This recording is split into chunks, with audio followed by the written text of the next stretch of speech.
There's this story in the opening of Matthew. It's in the 4th chapter. And in fact, it's the first public action that Matthew tells us about that Jesus takes, in which Jesus is walking down the beach of the Sea of Galilee where fishermen are about their business. And he comes upon these two sets of brothers. The first is Simon, who will later become Peter, and Andrew, his brother. And they're presumably on the beach casting their nets, trying to fish. That's how they make their living, of course. And he looks at them and he says, "Come and follow me." And we're told that immediately they drop their nets and they go and follow him. Then they go on a little further down the beach and they find James and John, another set of brothers. They're the son of a man named Zebedee, and they're out in a boat with Dad fishing. We're told they're actually mending the nets, so they're helping Dad. And he looks at them and he says, "Come and follow me." And they too, they drop their nets. They leave their dad immediately, Matthew tells us, and they go and follow Jesus. And it's really easy to skip over the story, but it's really profound. And the reason it's profound is the reason why they immediately drop their nets and leave. You know, I wonder what made them do that. And it turns out that in that time and place in the first century of Israel, there was this process within the faith, the religion, in which when you were young, like 5, 6 years old, you went off to school. And the school was a religious school, and they taught you the first 5 books of the Bible, the Torah, or the Tanakh. And in those formative years, you would memorize those first 5 books. So you can imagine that's a lot of work. But if you're really good at it, you would graduate from that school, which was known as Beit Sefer, and you go on to the next one, which is Beit Midrash.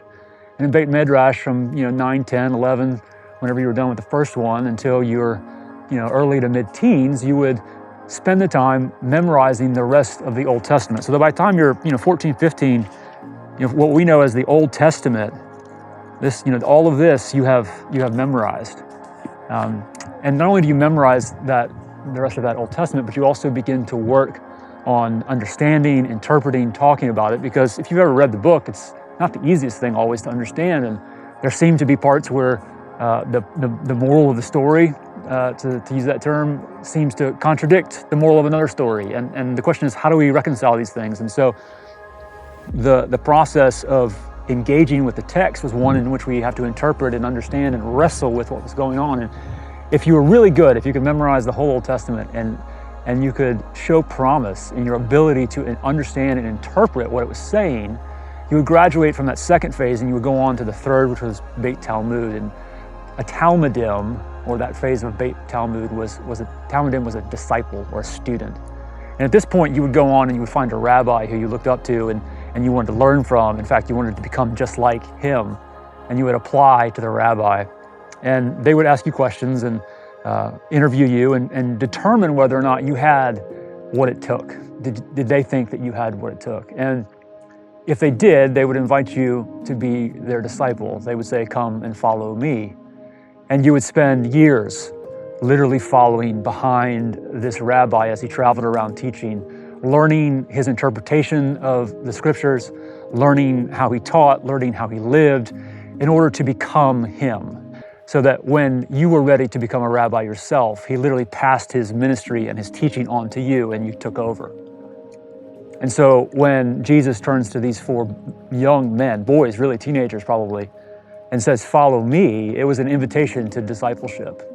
But the fact that these 4 guys are on the beach or in their boat, in the case of the second 2, fishing, tells us something, because at any point in that process, if you washed out, if you weren't good enough, if you couldn't cut it, if the religious authorities, whether it was a teacher or the rabbi who you were interviewing with, didn't think you had it, or you didn't show the promise that was necessary to move on, you'd be sent home. And if you're a male, you would go home and you would apprentice with your father. You would learn what he did, and you would be taking over for the business when Dad retired.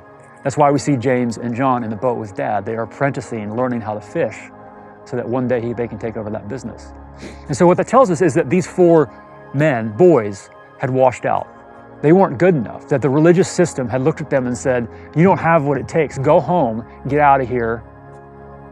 This isn't for you," right? Go home and be, in their case, fishermen. In some cases, it was carpenters or farmers or whatever it is that your family did. You went home and you learned that trade.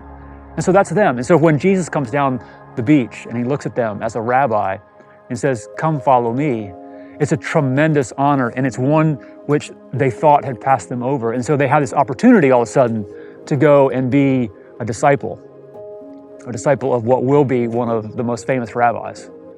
It's a tremendous thing.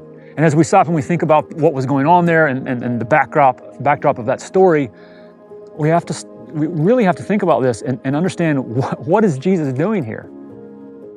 These 4 guys had been told that they didn't have it. They weren't good enough. They didn't cut it. And here comes Jesus, who looks at them and says, regardless of what everybody else says or what you've been told, I think you've got it. And you have what it takes to come follow me. I can teach you to be like me.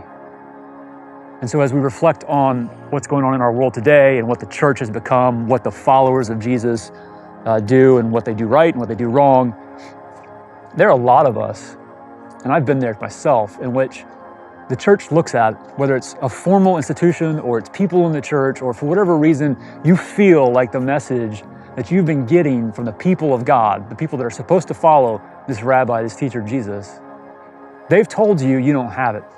You don't belong. You don't cut it. You're not good enough. And Jesus comes strolling down the beach to each of us and says, I don't care what they said. I know you've got it. And when he talks to the first set of brothers, he says, follow me. And then the second thing he says is, I will teach you to be fishers of men. You're fishing for fish, but I have something greater in store for you. I have more purpose. I have more life. I have a better life. I have a good life for you. Come and follow me and I will teach you how to do this.